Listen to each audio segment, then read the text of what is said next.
The major part of any new Evolution game is the brand new animals included, so let's compare Jurassic World Evolution 2 and Jurassic World Evolution 3 to see which brought the better offering.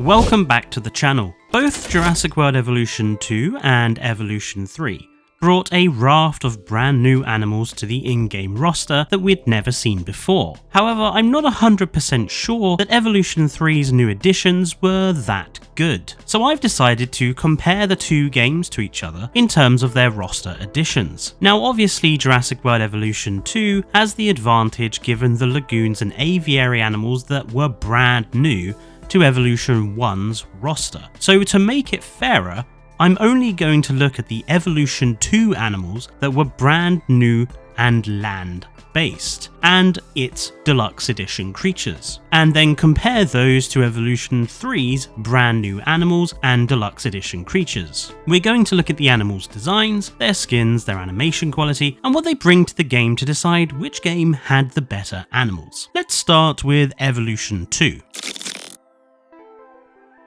So this little carnivore was one of the first animals we saw for Jurassic World Evolution 2. It's pretty historically relevant, and it added some much needed Triassic period representation to the roster. It came to the game with a very detailed texture, which included bright, vibrant skin colours and a simple but visually distinctive pattern. That striping that had an almost bone-like spinal shape to it. It also introduced some additional size variation to the smaller end of the roster.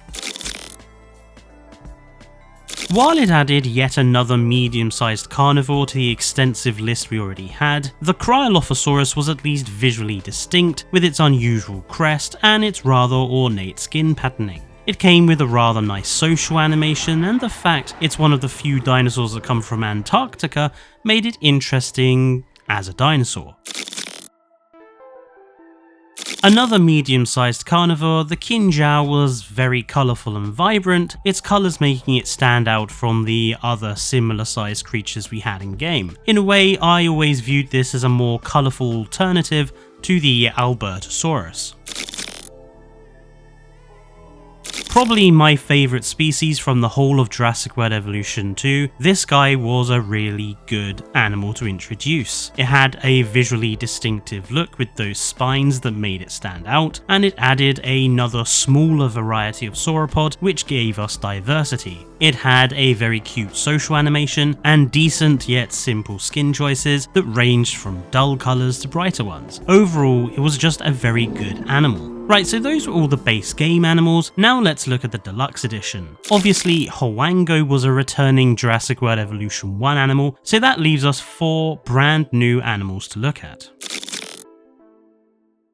This very loud animal was a nice addition as a lagoon creature that fitted between the Plesiosaurus and the Elasmosaurus in terms of size. Its skins were simple but okay, and it eventually ended up with a fairly unique and kind of funny social animation. Obviously, the fact it was named after Sir David Attenborough, brother of Richard Attenborough, and the most famous naturalist of our time, gave this animal extra clout. This animal, which came from the Lost World, was for us on launch a better Pteranodon. The visually pleasing crest with bright colorations was a much better aviary animal when compared to that awfully ugly Jurassic World Pteranodon that we get. Simply the most historically important dinosaur species, Megalosaurus gets roster clout for that alone. But I also think that while it was yet another medium-sized animal, the skin colorations were a good range of simple and bold, and its pattern was again simple but effective. A new, smaller type of ceratopsian that came to Jurassic World Evolution 2, this guy added some size diversity that was needed for Evolution 2's roster. It was a good design with simple skins and a nice model, although I would say that the ceratopsian roster was starting to feel a bit bloated. Now that's all Evolution 2's new roster animals, so let's take a look at Evolution 3's.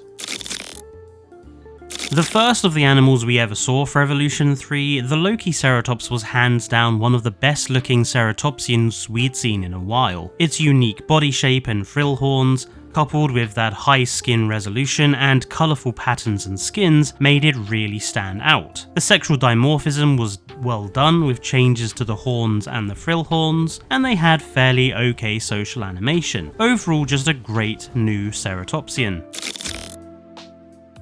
While this animal was another additional ornithomimid to add to the others we already had, the ornithomimus came with those wonderful feathers that did make the animal stand out. The wonderful colour choices, which are also part of the sexual dimorphism, help this animal feel a bit different to those we already had.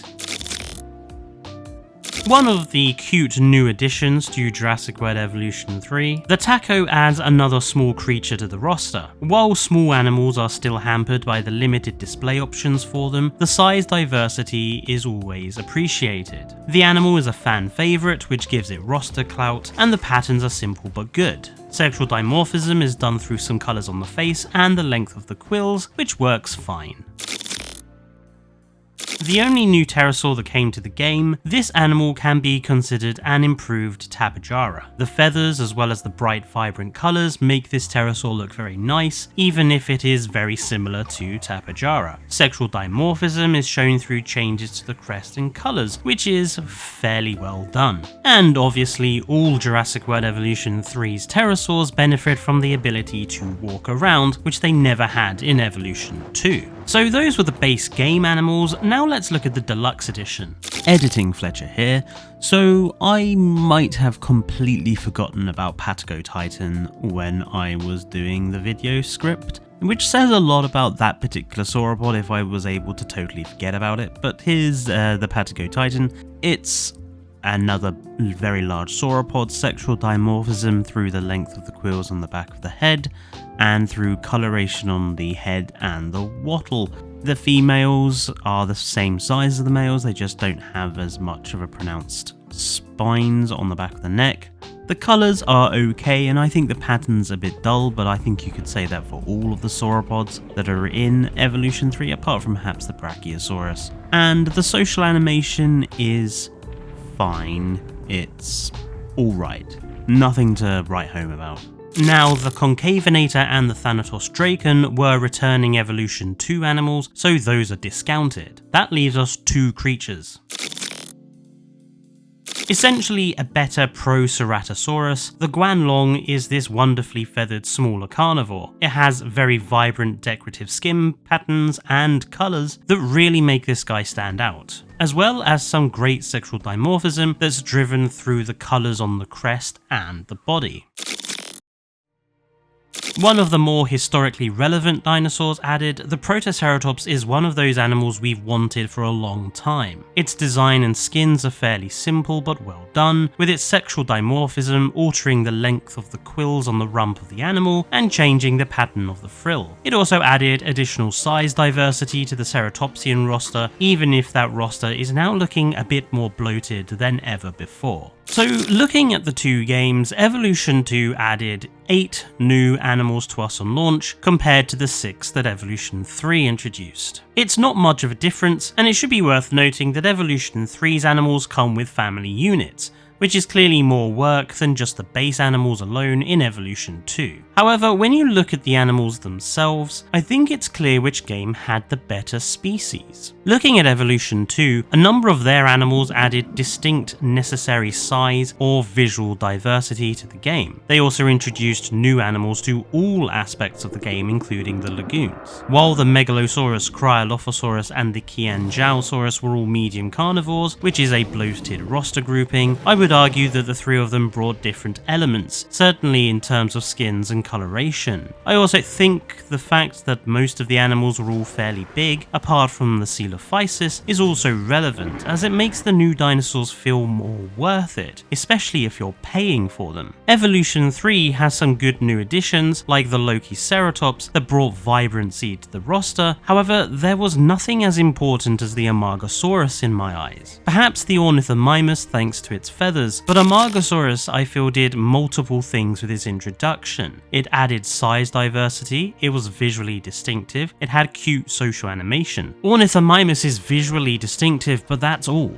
Lokiceratops is visually distinctive and has nice colours, but adds to a bloated part of the game. The paid content side has also suffered. 50% was returning species compared to Evolution 2's 20%, and then the two other animals were all on the much smaller end of the size spectrum, which did kind of feel a bit lame. It should also be noted that we didn't get any new lagoon animals of any sort. I feel that Evolution 2 offered us a lot more with its brand new roster editions and its deluxe roster editions when compared to Evolution 3. Evolution 3 obviously has the sexual dimorphism and the babies that will probably make up a lot of the comments defending Evolution 3, and I think to a point that's fair and relevant. However, given that Evolution 3 really hasn't done a very good job with the sexual dimorphism on most of its animals throughout Evolution 3, and given the issues on the mechanical side that exist with the babies, not to mention the limited changes in behaviour and animation, I'm not sure it's a very good defence. I think it's also relevant to think about the fact that many of those Evolution 2 animals were totally cut from Evolution 3's roster. I'm aware that the base game animals are returning for free, which is good, but I still think I would have rather had Amargasaurus on launch than the Ornithomimus. I think the Lokiceratops, while good, is way too close to animals we already have. I do feel that Evolution 3's roster is missing some of the diversity that Evolution 2's launch roster included. I think it's also worth pointing out that Evolution 3's total refusal to add anything new to the lagoons again highlights, as I've said since launch, that Evolution 3 is showing a total ignorance and unwillingness to improve on that area of the game, and that simply isn't very good. I'm curious what you guys think. Do you think Evolution 2 or 3 had the better launch roster of animals, whether it's just the new ones or in general? Let me know down in the comments. Don't forget to like the video and subscribe to hear more from all of us at Tricore Gaming, and I'll see you next time. Until then, stay safe and goodbye.